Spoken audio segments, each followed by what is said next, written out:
Good. How you doing?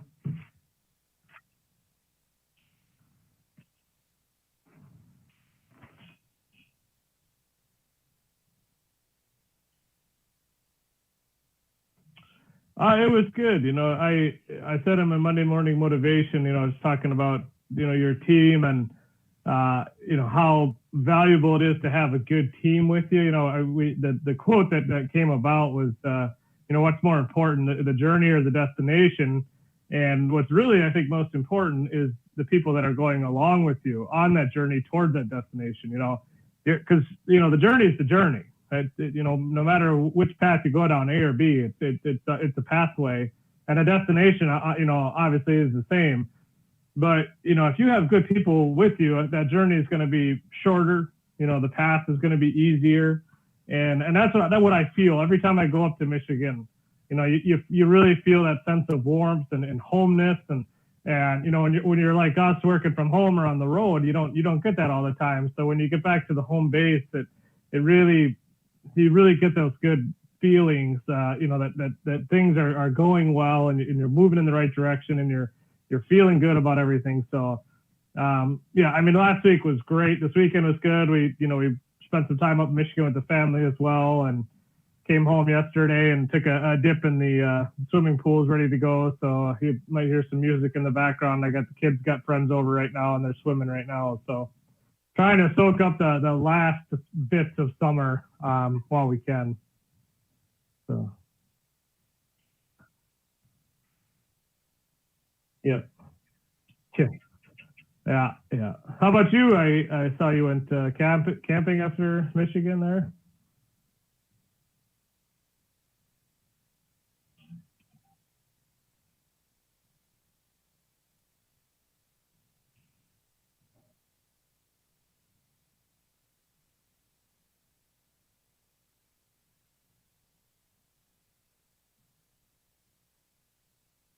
Yeah.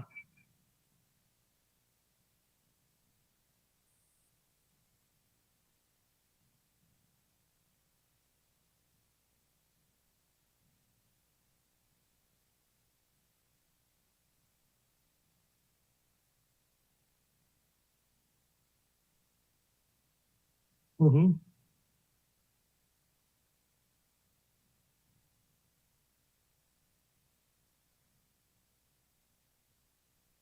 Yeah, that'd be great. That's awesome.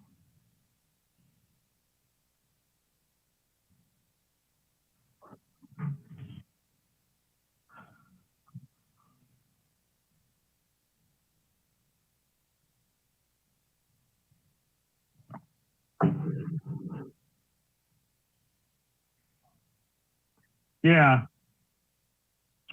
Well, yeah. As we discussed, we're gonna talk about Simon Sinek's most recent book.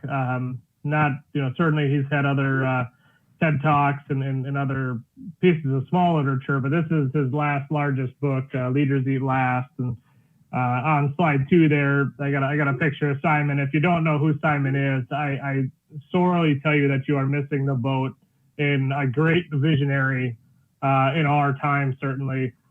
His first book, Start With Why, is a great book. Actually, I've never read it. I've read little pieces and tidbits of it, but I've never read it in completion. But it is a great book. Starts with a lot of his philosophies.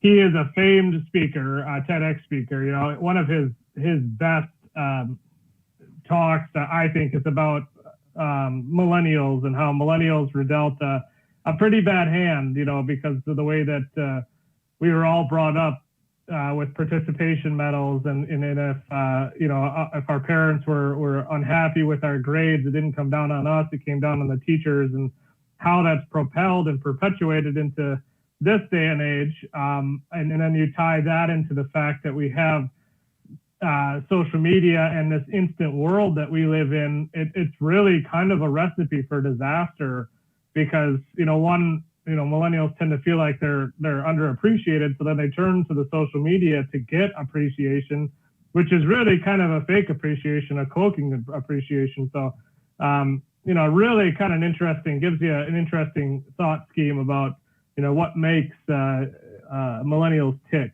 So Simon is a great speaker on leadership techniques that are working in this day and age, that are not of old trains of thought, being very reactive, very visionary type, looking towards change. That's Simon. I mean, just phenomenal. Anything that he has to say, I soak up. I am a fan. I can tell you that.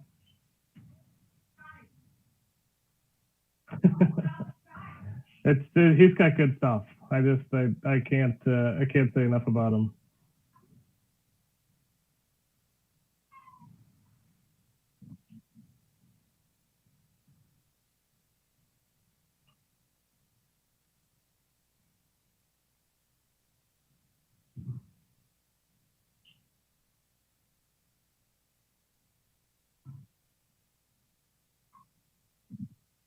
Sure. Yeah. Yeah. No, it's a good book. I have read this one before. I actually got I loaned my copy out to somebody, and I haven't gotten it back yet. So I had to buy another copy to go through this one, which is okay for me, because if there's a book to have in your library multiple times, it's this one. So definitely a great book. So, and I think if you go to slide 3 there, right on the forward cover, you have this really powerful little piece of literature right here. That I think really kind of sets the tone for the whole entire book. And it's literally right when you open up the first cover. It's not even like a forward, or usually they have like this book is dedicated to. This is literally right in the cover, and this is great. Leaders are the ones who run headfirst into the unknown. They rush toward danger.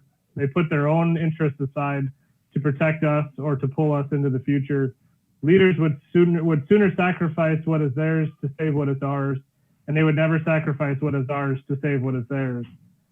This is what it means to be a leader. It means they choose to go first into danger, head first towards the unknown. And when we feel sure they will keep us safe, we will march behind them and work tirelessly to see their visions come to life, and proudly call ourselves their followers. And when you read that, it's like, wow, that's an impact statement, impact paragraph. Very military type, and you'll read a lot of this book is dedicated to the United States military, but that's what it is. All it's all about. I don't care what you do in life. If you're trying to be a leader and you're not doing these things, living by this credo, if you will, you're not going to be a successful leader by any means.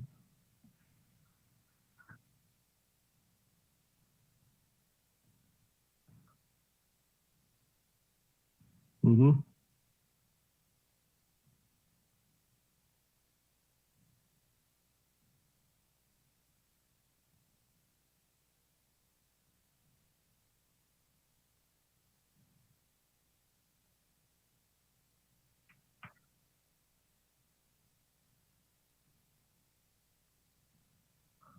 Yeah, yeah. No, it's a phenomenal piece right there. Like I said, you open up that book and you're like, boom, right there it is. That's pretty cool. So, um, and then we'll go into the forward as well. But this first chapter is kind of short, so I like to really kind of point out these tidbits that are in the book as well. The forward section, the forward is actually written by Lieutenant General of the U.S. Marine Corps, George Flynn.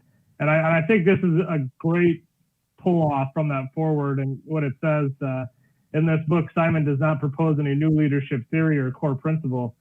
He has a much higher purpose to his writing. Simon would like to make the world a better place for all of us.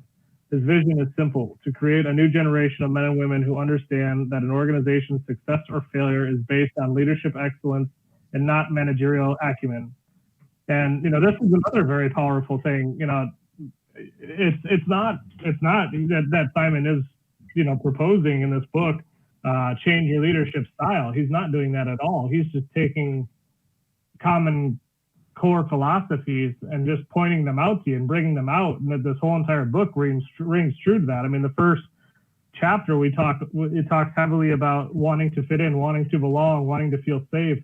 That empathy, that's the first thing that hits you right away, and that's something that's not, you kind of forget about empathy every once in a while. But I think a true good and successful leader has, I've always said that, a good dose of empathy inside of them. Uh, yeah. And then, the last half of it, an organization's success or failure is based on leadership excellence, not managerial acumen. And how many times, have you seen in this world where a manager is given a position based off of age or talent, and it just goes and blows up in their face? I mean, the two books that we read before this were good examples of why not to allow something like that to happen. And why you should have leadership excellence within. It doesn't have to be about the person who is the most educated or maybe has been there the longest. It's about the person who has the skill set to bring out the best in the entire team.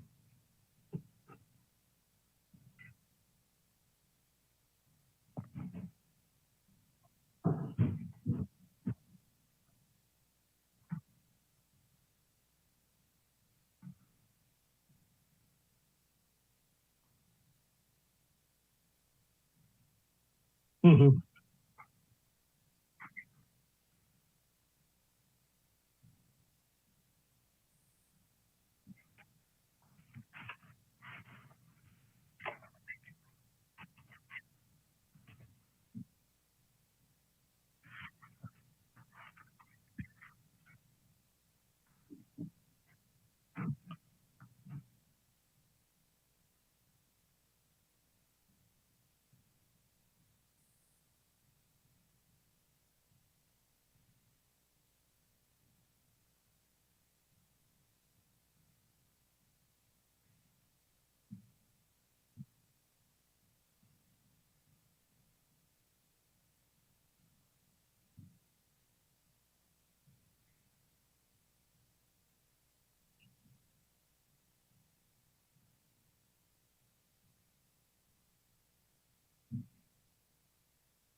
Yeah, and it's interesting when you can tell the difference between a leader and a manager.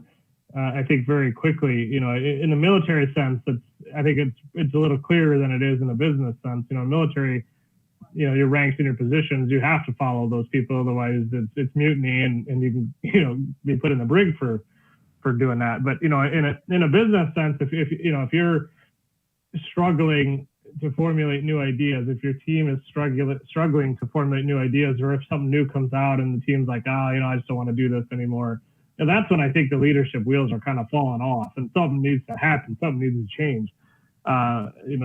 Projects, you got to do more, stuff like that, and they're just really kind of fighting that resistance, that change. That's when you got to think, something's just not working well, because it should be, the times are tough, your times are busy, you're moving, you're trying to do new things, but if it's not automatic and it's not instant that we'll do that, we'll stick around, we'll do that, then something's not going right.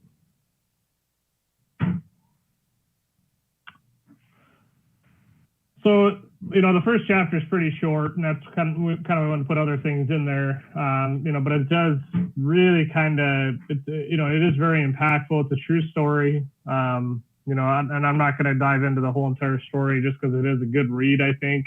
You could almost put yourself in the shoes of the pilot, Johnny Bravo, and imagine, flying above this Afghan sky, and your troops down below that are taking heavy gunfire, and you basically are left with a choice to put yourself at risk or, potentially allow them to die. So, really, when you read the whole entire segment of the book, you can really, really feel for what he's feeling, as well as probably those that are on the ground. And so I'm not going to read it, but I suggest it. I read it like 2 or 3 times. It's a great story. It's a great sets the entire tone. And then I think the biggest thing at the end of it is what he talks about, the value of empathy, and about when Johnny Bravo was asked, why did you do that? And he said, because they would have done the same for me. And I think that's the ultimate testament to true leadership, not only within a person, but within a team. And if your team doesn't feel that way, that they're willing to do something because they know that you would do the same thing for them, that wheel is not connected right now. So I think that's the big ultimate take home message, is that whole entire team has to really feel like they would do anything for anybody on that team.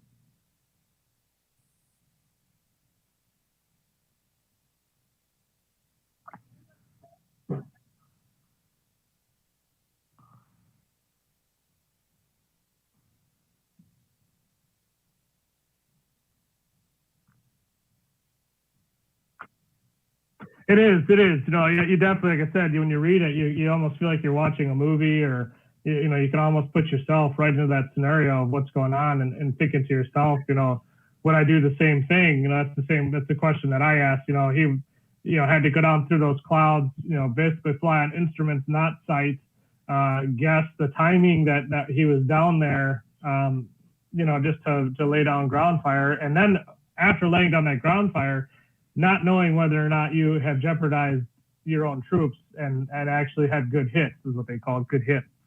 So, it is very riveting. It's only like 4 or 5 pages long, but it really has you on the edge of your chair the whole entire time.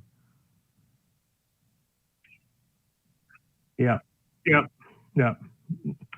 And it does, like I said, it sets the tone for the rest of the chapters. Reading, I know from reading this before, it really does kind of set that tone, that synonymous tone of empathy and doing things for the common good of the team versus yourself. So that is a topic that will kind of ring true in your head as you read the next few chapters, is empathy. So it really does set the stage well.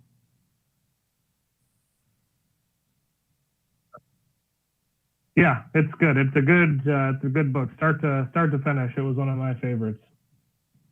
So it'll be a good read.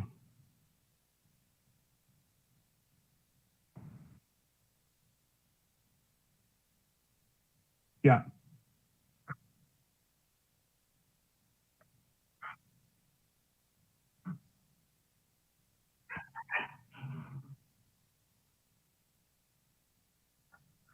Yeah, I think we missed.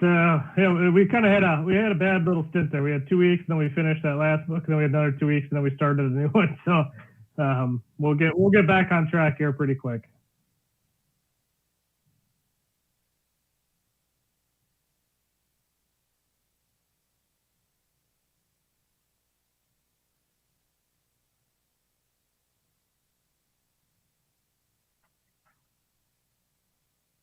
Yep. Yeah. You bet.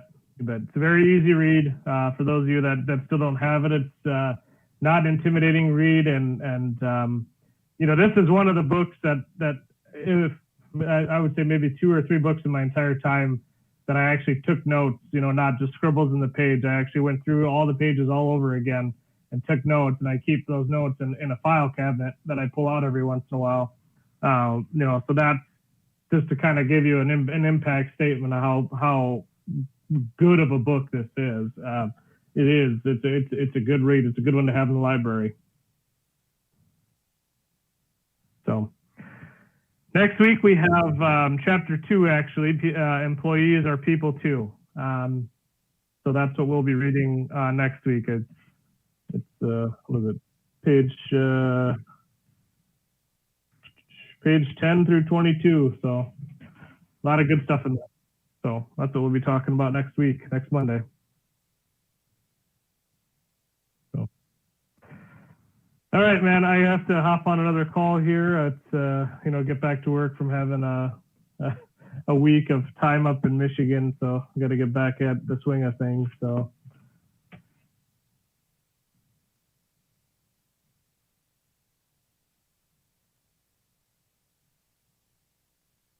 Oh yeah.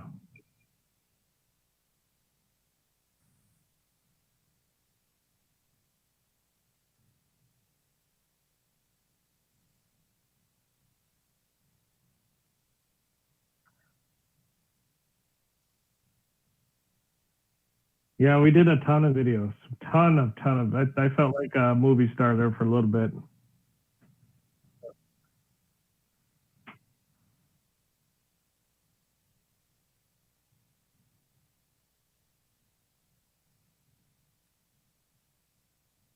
Good Lord, you got more patience than I do.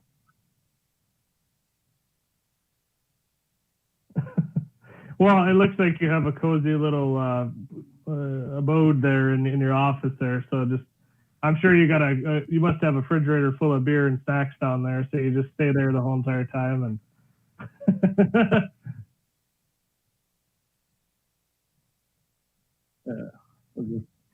Lisa, is it time for dinner yet? Just bring my plate in here.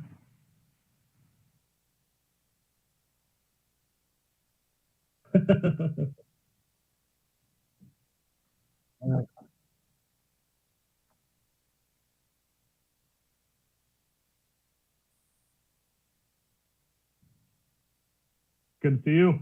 We'll see you soon. All right. Bye.